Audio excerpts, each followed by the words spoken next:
अस्सलाम वालेकुम, welcome back to official Akhtar Rahman sir YouTube channel. एक नए वीडियो में आपका फिर से बहुत बहुत वेलकम है।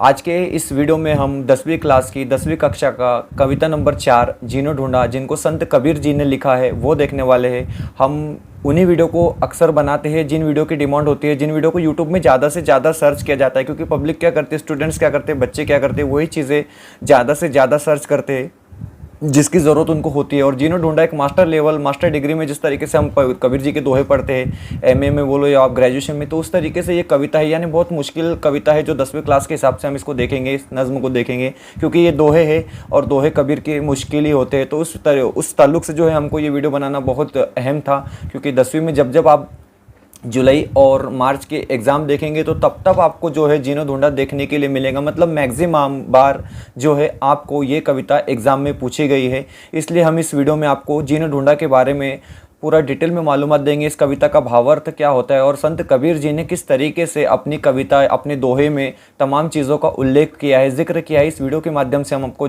बताएंगे। वीडियो में आगे बढ़ने से पहले अगर आप हमारे चैनल पर नए हो तो प्लीज़ चैनल को सब्सक्राइब कीजिए, साथ ही साथ बेल नोटिफिकेशन को ऑन कीजिए ताकि आपको आने वाले वीडियोज़ की नोटिफिकेशन जो है वो आसानी से मिल पाए। और अगर आप हमसे जुड़ना चाहते हो तो डिस्क्रिप्शन में जाकर आपको हमारे टेलीग्राम और व्हाट्सएप ग्रुप को ज्वाइन कर लेना है, जहाँ से आपको तमाम एजुकेशन से जुड़ी हुई चीज़ें आसानी से देखने के लिए मिलेंगी। तो उन टीचर्स, उन स्टूडेंट्स से मैं रिक्वेस्ट कर रहा हूँ कि जो भी इस वीडियो को देख रहे हैं, खास करके 10वीं को पढ़ाने वाले, तो प्लीज़ ज़्यादा से ज़्यादा इस वीडियो को बच्चों तक शेयर कीजिए, क्योंकि यूट्यूब में मैंने जीनो ढूंढा के ताल्लुक से बहुत से वीडियो देखे हैं, लेकिन यहाँ पर आपको डिटेल में मालूमात मिलेंगी। ऐसी मालूमात किसी भी वीडियो में अभी तक मुझे तो करीब देखने के लिए नहीं मिली है। तो चलिए आगे बढ़ते हैं हम और देखेंगे कि जीनो ढूंढा जैसा आप स्क्रीन में देख रहे हैं तो संत कबीर जी जो है इनके ये दोहे हैं। उसके बाद हम आगे चलते हैं और देखते हैं कबीर जी का परिचय यहाँ पर हम देख लेते हैं। तो परिचय में आपको कबीर जी का लगभग नज़र आ रहा है कि इनका जन्म जो है लगभग 1398 वाराणसी उत्तर प्रदेश में हुआ है। मतलब लगभग बताया जा रहा है, कोई निश्चित तारीख यहाँ पर नहीं है। और इनकी मृत्यु लगभग 1518 मगहर उत्तर प्रदेश में हुई है। इनका परिचय ऐसा है कि ये भक्तिकालीन निर्गुण काव्य धारा के संत कवि कबीरदास मानवता एवं समता के प्रबल समर्थक थे। आपकी रचनाओं में धार्मिक आडंबर और सामाजिक रूढ़ियों के प्रति विद्रोही दिखाई देता है। मानवता ही आपका धर्म है। आपने किसी भी बाह्य आडंबर कर्मकांड की अपेक्षा पवित्र, नैतिक और सादगी भरे जीवन को अपनाया है। आपकी भाषा सहज, सरल और सुबोध है। आपकी उलटबासी और रहस्यवाद प्रसिद्ध है। तो इस तरीके से कबीर जी का परिचय है। कबीर जी का बचपन हमने 9वीं क्लास में भी देख कर आया। आपको पता है 9th क्लास में जो 9वां सबक है संत कबीर, वहाँ पर कबीर जी का आपने पूरा का पूरा बचपन देखा है। तो इस तरीके से उनका परिचय है। उनकी कुछ प्रमुख कृतियां हैं जो यहाँ पर बताई जा रही है कि देखिए उनकी प्रमुख कृतियां, उनके द्वारा रचित प्रमुख कृतियां हैं साखी, सबद, रोमिनी। ये जो मास्टर डिग्री में जो बच्चे या कॉम्पिटिटिव एग्जाम को जो बच्चे देते हैं उनके लिए भी अहम है। इन तीनों का संग्रह बीजक नामक ग्रंथ में किया गया है। एक बीजक नामक कबीर का ग्रंथ है। इन तीनों का संग्रह वहाँ पर आपको देखने के लिए मिल जाएगा। और इस कविता के बारे में, इस नज्म के बारे में यहाँ पर बताया जा रहा है कि देखिए इस नज्म के बारे में जो भी चीज़ें बताई जा रही है, यहाँ पर पद्य संबंधी में आप देखेंगे, यहाँ संत कबीरदास के नीति संबंधी दोहे गए हैं। इन दोहों में संत कबीर ने गुरु के महत्व और शिष्य संबंध, सद्व्यवहार, परोपकार, सहानुभूति आदि के बारे में अपने विचार व्यक्त किए हैं। जीव, आत्मा,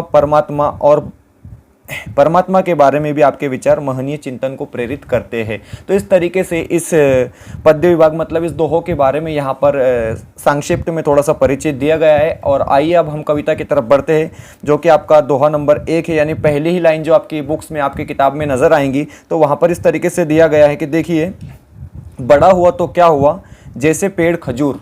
खजूर के पेड़ के बारे में यहाँ पर बताया जा रहा है कि बड़ा हुआ तो क्या हुआ जैसे पेड़ खजूर, पंथी को छाया नहीं फल लागे आती दूर। और पंथी को छाया नहीं, पंथी का मतलब होता है मुसाफिर या जो भी हम किसी राहगीर को कहेंगे। और पंथी को छाया नहीं फल लागे आती दूर, और इसका जो भावार्थ है वो हमने डिटेल में यहाँ पर दिया है। तो आप ये भावार्थ पढ़कर आसानी से जो भी चीज़ है वो समझ सकते हैं। तो देखिए भावार्थ में क्लियर यहाँ पर बातें बताई जा रही है कि कबीरदास जी कहते हैं कि केवल शरीर से बड़ा होना पर्याप्त नहीं होता।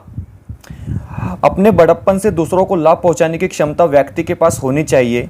खजूर का पेड़ बहुत ऊंचा होता है, परंतु राह से आने जाने वाले राहियों को उससे छाया का लाभ नहीं मिलता है।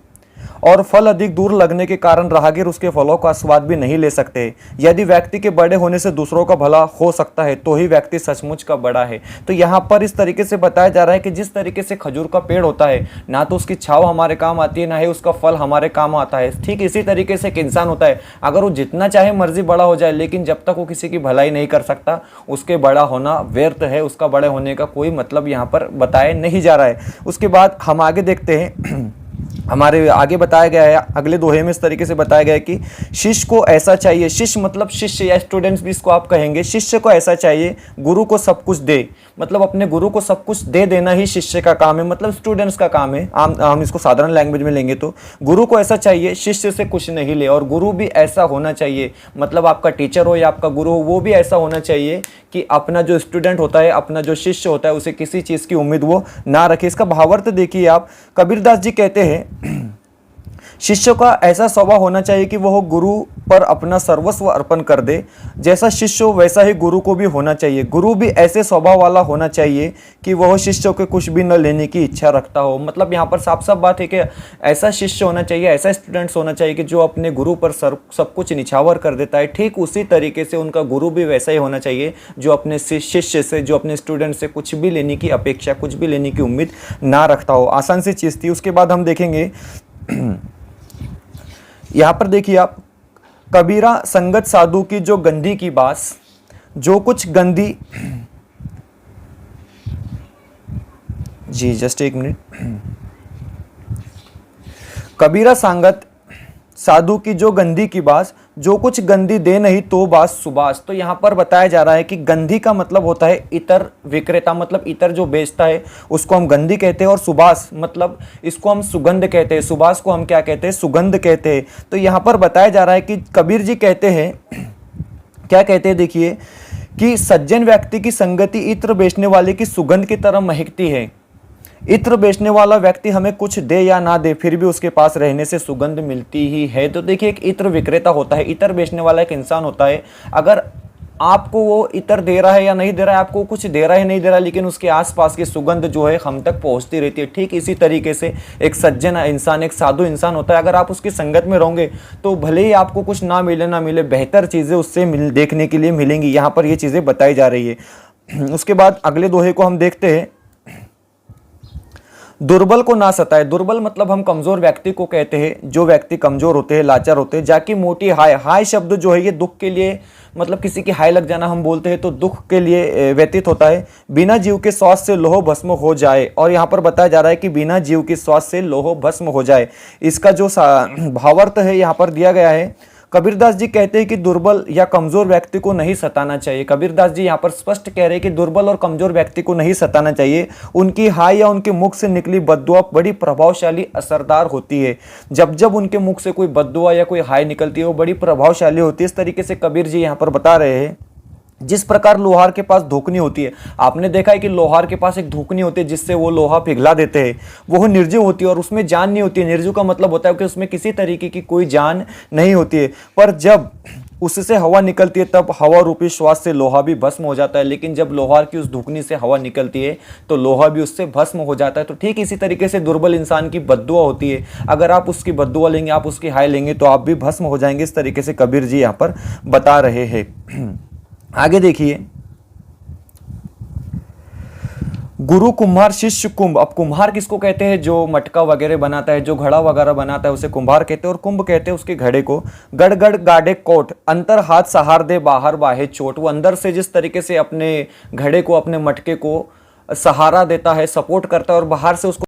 तो देखिए यहाँ पर बताया जा रहा है कि कबीरदास जी कहते हैं को कुम्हार के कबीरदास जी ने गुरु को यहाँ कुम्हार की संज्ञा दी है। देखिए कबीरदास जी ने यहाँ पर गुरु को कुम्हार की संज्ञा का नाम दिया है, और शिष्य को कच्चे घड़े की, और शिष्य को उन्होंने यहाँ पर क्या बताया? कच्चा घड़ा बताया है। जिस प्रकार कुम्हार घड़े को सुंदर बनाने के लिए भीतर से एक हाथ से सहारा देता है और बाहर दूसरे हाथ से थपाकर उसे सही आकार देता है, ठीक उसी प्रकार गुरु भी शिष्य को अंतर हृदय में प्रेम भावना तथा बाहर से कठोर अनुशासन में रखकर योग्य बनाता है।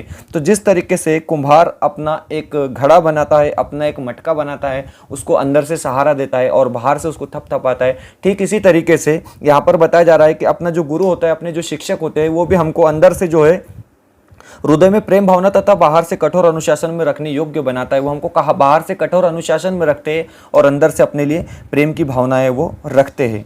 उसके बाद देखिए, जाखो रखे साइया मारी न सके कोयो, बाल ना बाका करी सके जो बाग बैरी होयो। इस तरीके से यहाँ पर बताया जा रहा है। बैरी होना मतलब दुश्मनी करना, ठीक है। और बाल ना बाका करी सके, पता है आपको कि आपका कुछ नहीं बिगाड़ना, और मार सके ना कोई, यानी आपको कोई मार नहीं सकता है जब तक खुदा ना चाहता हो। इसका अर्थ ये होता है कि हम इसकी डिटेल में मालूमात यहाँ पर देख लेंगे। कबीरदास जी कहते हैं कि जिस पर सर्वशक्तिमान ईश्वर की कृपा होती है, जिस पर खुदा की अल्लाह की कृपा होती है, उसे कोई भी नहीं मार सकता। कबीरदास जी कह रहे हैं कि उसे कोई भी नहीं मार सकता है। भले ही पूरी दुनिया उसका बैरी अर्थात दुश्मन हो जाए तो भी उसका बाल बाका नहीं हो सकता। चाहे पूरी दुनिया उसकी दुश्मन हो जाए फिर भी उसका बाल बाका नहीं हो सकता। इस तरीके से संत कबीर जी इस दोहे में बता रहे हैं। उसके बाद देखिए, भगवान को लेकर ये दोहा यहाँ पर कबीर ने बताया गया है कि नैनो अंतर आवे तू, नैनो झापे तो ही लेव, ना में देखो और को ना ही ते हुई तो ही देखने दो। मतलब संत कबीर यहाँ पर भगवान के बारे में बता रहे, खुदा के बारे में बता रहे कि देखिए किस तरीके से बता रहे हैं। कबीरदास जी कहते हैं कि ईश्वर सर्वशक्तिमान है, तू मेरे नैनों में आकर बस जा और मैं तुझे अपने नैनों में बंद कर लूँ। ऐसा करके न मैं किसी और को देखूंगा और न तुझे किसी और को देखने दूंगा। तो यहाँ पर संत कबीर कह रहे हैं कि खुदा है भगवान, तू मेरी आंखों में आके समा जा और मैं उसके बाद अपनी आंखें बंद कर लूँ और उसके बाद ना मैं किसी को देखूँ ना तुझे किसी और को देखने दूँ। इस तरीके से ये दोहे का अर्थ होता है। उसके बाद देखिए, ये दोहा इंपॉर्टेंट है क्योंकि ये रिसेंटली मार्च 2023 की परीक्षा में पूछा गया है। लाली मेरे लाल की, जीते देखो तीथे लाल। देखिए यहाँ पर लाल शब्द जो है वो भगवान के लिए, खुदा के लिए प्रयुक्त हो रहा है, और लाली शब्द जो है उसकी कुदरत जो होती है, उसकी महिमा जो होती है, उसके लिए लाली शब्द का इस्तेमाल किया गया है। बड़ा कन्फ्यूजन था बच्चों में जब ये एग्ज़ाम को बच्चे हम दे रहे थे मार्च 2023 के। तो लाली मेरे लाल की, जीते देखो तीथे लाल, लाली देखने में गई मैं भी हो गई लाल। तो संत कबीर क्या कह रहे हैं कि जब मैं अपनी भगवान की कुदरत देखने के लिए गया, महिमा देखने के लिए गया, मैं भी उस पर विलीन हो गया, मैं भी उसमें उनके साथ वहां पर मिल गया। ये इसका भावार्थ यहां पर बताया जा रहा है। देखिए भावार्थ में बताया जा रहा है कि कबीरदास जी ने इस दोहे में ईश्वर को लाल कहा है। कबीरदास जी ने इस दोहे में ईश्वर को लाल कहा है और उसकी महिमा को लाली कहकर संबोधित किया गया, और उसकी जो कुदरत होती है, उसकी जो महिमा होती है, उसको लाली संबोधित यहाँ पर कबीर जी ने किया है। वे कहते हैं मुझे मेरे ईश्वर की अद्भुत महिमा हर जगह दिखाई देती है। वो कहते हैं कि मुझे मेरे ईश्वर की महिमा हर जगह दिखाई देती है। जब मैं उस अद्भुत महिमा को देखने गया तब मैं भी उसमें विलीन हो गया, और जब मैं अपने ईश्वर की, अपने खुदा की कुदरत को देखने गया तब मैं भी उसमें विलीन हो गया। विलीन होना मतलब उसी में समा जाना, उसी में मिल जाना, इसको हम विलीन होना कहते हैं। उसके बाद हिरिन वाला एग्जाम्पल देखेंगे आप। कस्तूरी कुंडल बसे मृग ढूंढे बन माही। मृग यानी हम हिरिन को कहेंगे, ऐसे घट में पीऊ दुनिया जाने नहीं, और ऐसे घट में पीऊ दुनिया जाने नहीं। इसका भावार्थ इस तरीके से होता है। तो देखेंगे आप यहाँ पर कबीरदास जी कहते हैं कि ईश्वर सर्वव्यापक है, वह हमारे हृदय में भी स्थित है। मतलब हमारे दिलों में जो है खुदा बसा है, भगवान बसा है। इस तरीके से कबीरदास जी कह रहे हैं। जिस प्रकार कस्तूरी हिरण की नाभि में होती है परंतु उसे इस बात का पता नहीं होता है। देखिए कस्तूरी जिस तरीके से हिरण की नाभि में होती है उसे इस बात का पता नहीं होता है, और वह उसकी सुगंध में मस्त होकर पूरे वन में उसे खोजता फिरता है। ठीक इसी तरीके से, उसी प्रकार ईश्वर भी हमारे हृदय में ही वास करता है। ठीक इसी तरीके से खुदा भी हमारे दिलों में ही वास करता है, रहता है, पर हमें इस बात का ज्ञान नहीं होता। लेकिन कबीर जी कह रहे हैं कि हमें इस बात का इल्म नहीं होता है और हम उसे ढूंढने के लिए चारों ओर घूमते भटकते रहते हैं। और कबीर जी यहाँ पर कह रहे हैं कि हम उसी खुदा को ढूंढने के लिए चारों ओर भटकते रहते हैं।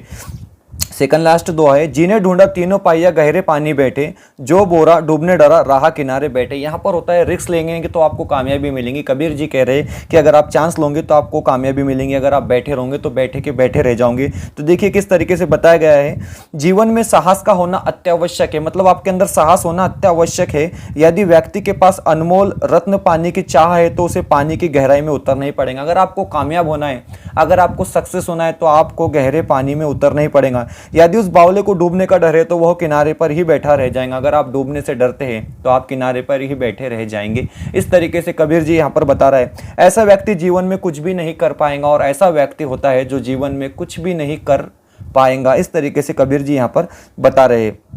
उसके बाद लास्ट दोहे की तरफ हम आते हैं और देखते हैं किस तरीके से बताया गया है, जो तो को काटा बोवे तही बोवे तो फूल, तो ही फूल को फूल है बाकी है त्रिशूल। अगर आपके सामने कोई कांटे भी रख दे तो आपने उसके लिए फूलों का ही इस्तेमाल करना चाहिए। इस दोहे में कबीर जी बता रहे हैं। देखिए, हम जानते हैं भावार्थ इसका, और क्या बता रहे, हमें जीवन में दूसरों का हित ही करना चाहिए। हमें हमेशा जीवन में जो है दूसरों का हित करना चाहिए। भले ही दूसरा व्यक्ति तुम्हारी राहों में कांटे बोए, फिर भी तुम्हें उसके फूल ही बोने चाहिए। तुम्हारे बोए हुए फूल तुम्हारा आंगन तो महका उठेगा, पर उसी व्यक्ति को कांटों के बदले त्रिशूल का कष्ट मिलेगा, जिससे उसका जीवन यातनाओं से भर जाएगा। आपके साथ अगर कोई किसी तरीके से गलत व्यवहार करता है तो आप उसके साथ गलत व्यवहार ना कीजिए, आप उसके साथ भला व्यवहार कीजिए। इस तरीके से संत कबीर जी यहाँ पर बता रहे हैं। वीडियो बनाने का मकसद यही था कि ये कविता यहाँ पर ख़त्म होती है। मतलब हमारे जो बच्चे हैं उनको जीनो ढूंढा के बारे में जो है हमको बहुत मतलब डिटेल में मालूमात देनी थी। उत्तर प्रदेश, बिहार, मध्य प्रदेश में अगर आप देखोगे तो इसको लेकर बहुत से वीडियो बन चुके हैं। ये बड़े बड़े कॉम्पिटिटिव एग्जाम में जो है इसके दोहे, कबीर जी के दोहे पूछे जाते हैं। हमारे बच्चों के लिए हो सकता है ये थोड़ा सा मुश्किल है, लेकिन ये वीडियो के बाद आपको ये आसान लगेगा, क्योंकि आप यूट्यूब में इसके अलावा तमाम वीडियो जाके देख लेंगे तो वहाँ पर आपको जो है भावार्थ के साथ में चीज़ें नहीं मिलेंगी। टीचर्स ज़बानी बोल रहे हैं, उसके बाद में टीचर शब्दार्थ बता रहे हैं, लेकिन हमने यहाँ पर भावार्थ भी ऐड किया है। काफ़ी कड़ी मेहनत के बाद इस वीडियो को बाद हमने बनाया है। अब इसके जो क्वेश्चन आंसर है, इसका जो स्वाध्याय है वो इंशाल्लाह हम अगले वीडियो में या आपसे कुछ देर के बाद में अपलोड करने की कोशिश करेंगे।